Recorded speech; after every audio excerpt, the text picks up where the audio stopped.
안녕하십니까, 시사깡통입니다. 오늘은 여러분들과 역대 대통령들에 대해서 얘기해보려 준비하였습니다.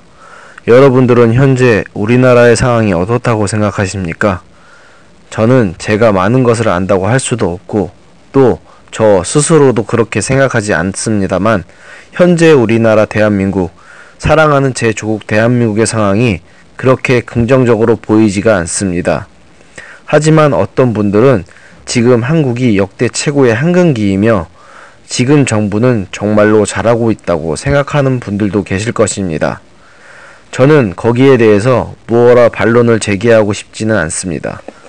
하지만 제 생각이 어떤가, 그리고 그것을 통해 우리는 어떤 자세를 취해야 하는가 대해서 좀 이야기를 해보고 싶습니다.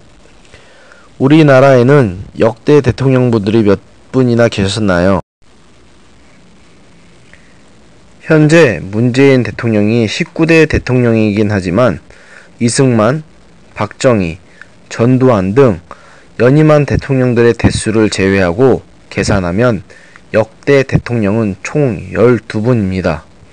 다만 이 중 의원 내각제 하에 대통령이고 임기도 짧아 뭐라고 평가하기 힘든 윤모선 대통령과 역시 임기도 짧은 데다가 실권도 없었던 최규하 대통령의 두 분은 공과에 대해서 평가하기가 매우 힘드니 일단 제외하고 평가해 보도록 하겠습니다. 여러분들은 먼저 이승만 대통령 하면 어떤 이미지인가요? 당연히 부정적인 이미지가 가득할 것입니다. 발췌 개헌과 4.4.5 개헌으로 대표되는 독재가, 제주 4.3 사건과 거창 양민 학살 사건 등으로 대표되는 학살자, 국민 여러분 안심하십시오. 서울은 안전합니다. 라고 국민을 거짓하는 거짓방송을 남기고 도망친 희대의 위선자. 네, 전부 맞는 말입니다. 이는 이승만 대통령이 영원히 벗어날 수 없는 악업의 굴레라고 봅니다. 물론 이승만 대통령을 지지하시는 분들은 당시 이승만 대통령이 이미 70세를 훨씬 넘긴 노인이었고, 실제로 악행들은 이기붕을 비롯한 아랫사람들이 주도한 것이라고 하시지만 결국 최종 결정권자는 이승만 대통령이기 때문에 그 책임을 피할 수가 없습니다. 하지만 과연 이승만 대통령에게 부정적인 어부만 있었을까요? 저는 일단 다른 건 모르겠지만 농지개혁과 한미 상호 방위 조약 체결, 이 두 가지만큼은 부정할 수 없는 이승만 대통령의 업적이라고 봅니다. 무슨 소리냐고 하시겠지만 농지개혁이 시행된 연도가 1949년이라는 것이 매우 중요합니다. 네, 바로 한국전쟁이 터지기 바로 1년 전입니다. 이게 굉장히 중요한 이유가 자영농이라는 집단이 계급투쟁론이 안 먹히는 집단 중에서도 가장 대표적인 집단이기 때문입니다. 과거 일제강점기에 소작쟁이 같은 일이 있었다는 게 왜였을까요? 여기서 소작쟁이란 지주와 소작인 사이에 소작 문제로 일어나는 다툼을 말합니다. 다시 본론으로 들어가서 일제강점기에 하더라도 지주에게 땅을 붙여서 농사를 짓는 소작농들이 전체 농민의 대다수를 점했기 때문입니다.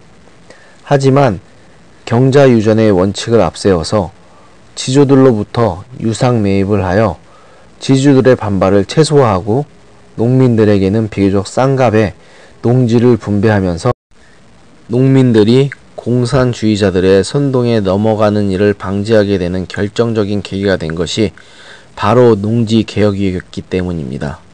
실제로 공산주의 진영의 희대의 슈퍼스타인 체 게바라가 볼리비아에서 체제 전복에 실패하고 체포되어 처형당한 것도 볼리비아는 남미 국가치고는 이례적으로 빠른 시기에 농지개혁을 단행하여 자영농 비율이 높았기 때문입니다.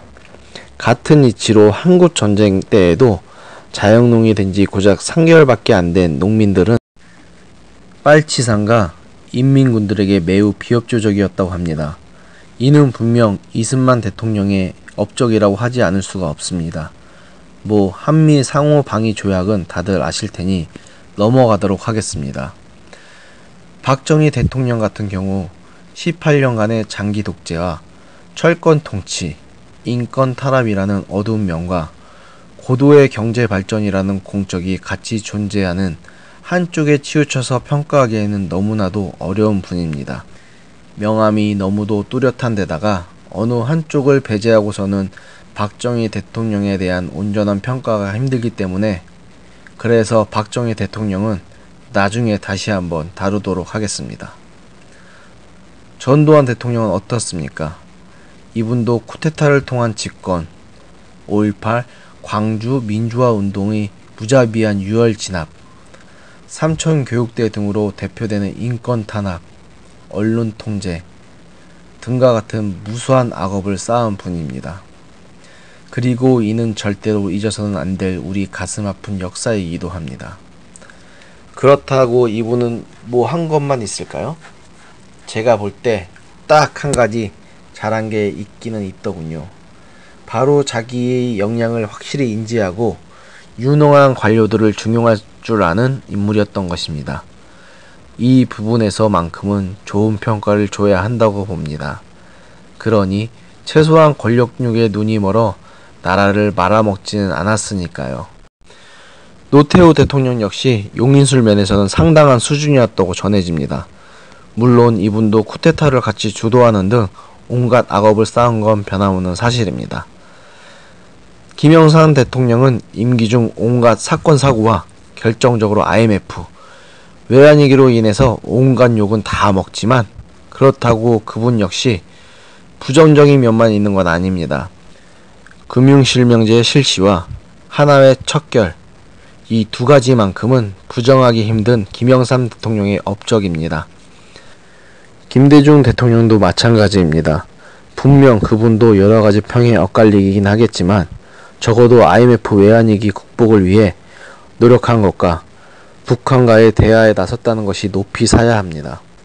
비록 그것이 의도만 좋았던 것으로 끝났을지언정 그 뜻까지 폄하해서는 안 됩니다. 노무현 대통령, 이명박 대통령, 박근혜 대통령도 마찬가지입니다. 다들 나름대로의 장단점이 있었던 분들입니다.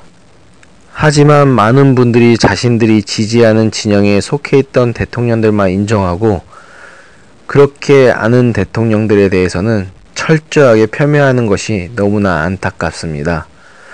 여러분, 지금 문재인 대통령은 과연 성인 군자라고 할 수 있습니까? 저는 아니라고 생각하고 현재 문재인 대통령은 문제가 많아도 너무 많은 분이라고 하고 싶습니다. 지금 문재인 대통령은 오로지 자신의 정의라고 믿고 있는 것들, 그러니까 탈원전과 소득주도 성장, 적폐청산, 대북제재 해체 등만 밀고 나가고 있습니다.